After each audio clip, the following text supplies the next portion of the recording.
G, naalala ko nga yan nung elementary ako ko eh. Ano? Dati, meron sa San Fernando, bago matayo yung casino doon, yung school namin, bilang Catholic kami. Nagwelga pa kami, tol. Nagwelga. Kasali kayo? No choice ka dahil utos ng school eh. Utos ng school yun, G, di ba? Saan na kayo sa labas? Okay. Punta kaming plaza, G. Buong school namin doon. Parang, Pwede alam lang mo yung yun? kartolina. Oo, mga kartolina, Noto, casino, ganun. Kasi tatayo yung casino dati sa San Fernando, G. Nanalo kayo? Hindi.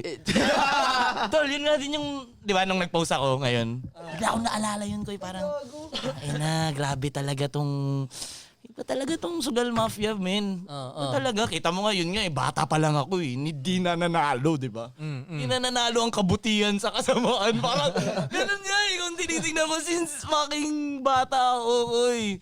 Talagang nananalo yung ganun. Masama yung tingin mo sa casino. Hindi naman ako antay talaga, G. Disclaimer lang. Yo, Sabi, ito lang talaga yung Baka nangyari may sa paligid. mag-offer. Ganun lang naman sa akin eh. Ito Okay, yung okay. nangyari sa paligid ko eh. Yun lang.